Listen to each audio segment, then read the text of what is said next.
13 years ago, in a hospital room in Seoul, a boy named Min-jun opened his eyes after a devastating car accident. The doctor's words were clinical. Severe spinal injury, permanent damage. You'll never walk again. 17 years old, Min-jun had been training for the National Swimming Championship, preparing for university, planning a future that vanished in a single moment. For 6 months, he didn't speak. Not to his parents, not to the therapists, not to anyone. He stared at the ceiling and counted the tiles. 143 every day. 143 reminders that his life had ended. His mother came every day, sitting silently beside his bed, knitting. She never forced conversation, never offered empty optimism. She just knitted. The soft clicking of needles, the only sound besides his breathing. On the 183rd day, Min-jun finally spoke. "Why do you keep coming? I'm not going to get better." His mother didn't look up. "I'm not here to watch you get better. I'm here to be here while you do."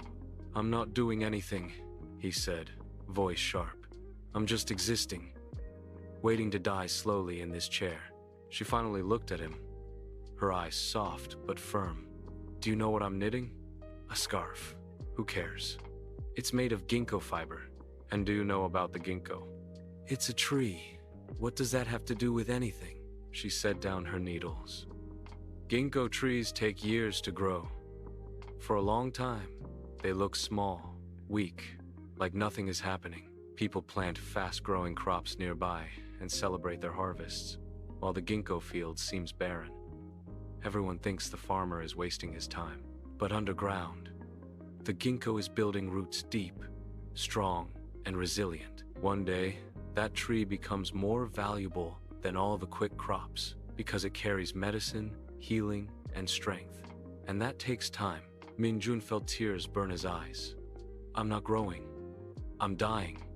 "You're learning," she corrected softly. "Patience, humility, strength.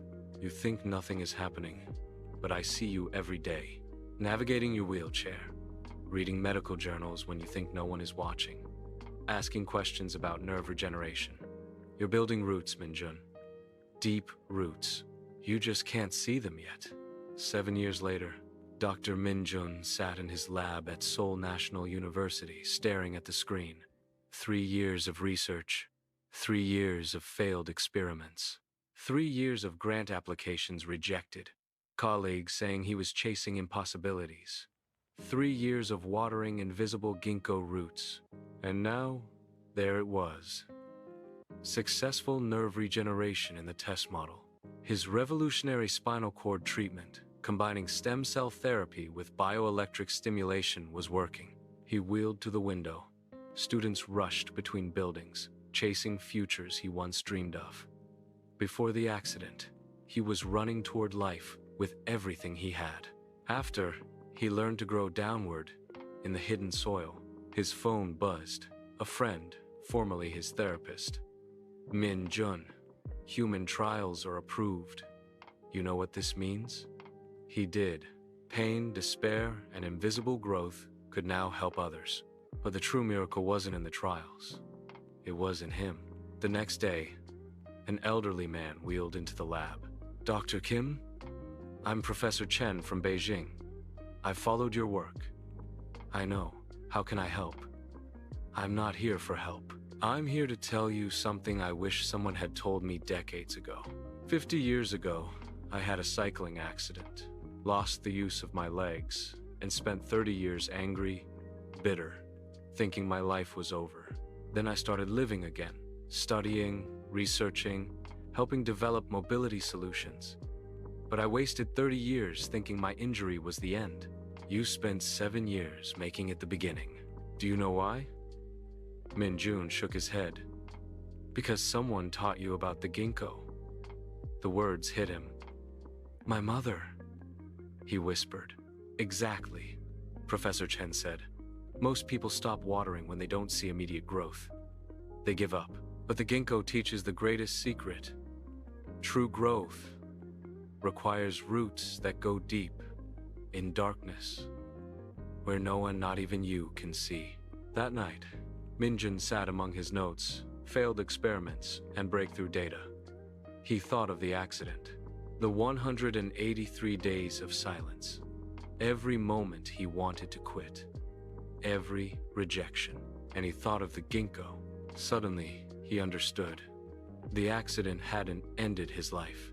It had redirected it. The boy who wanted to swim would have lived a good life, but the man who learned patience, humility, determination, and compassion, the man who built deep roots in silence, could change the world. 6 months later, Min-jun stood in front of neurologists from around the world. "I want to tell you about the ginkgo," he began. "For years, the farmer waters a tree that looks like nothing is happening. Neighbors harvest fast crops and think he's foolish. But underground, the tree builds roots deep enough to survive storms and produce fruit that lasts. Every failure you experience, every rejection, every moment you feel hopeless, it's a root forming in darkness. And when the breakthrough comes, it will be strong, unshakable, and lasting." 2 years later, Min-jun's mother sat with a newspaper. Headline: "Breakthrough Spinal Cord Treatment Gives Hope to Millions." But she looked at the photo. Her son standing with patients whose lives he transformed. She thought of the day 13 years ago when she told him about the ginkgo. She had been knitting more than a scarf that day.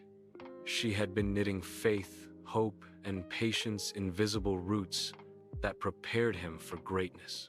They had both been ginkgo growing in darkness, building something valuable before the world could see. The ginkgo teaches us, not all growth is visible. Not all progress is immediate. Not all miracles announce themselves. But depth, not speed, holds up miracles. So keep watering. Your ginkgo is coming.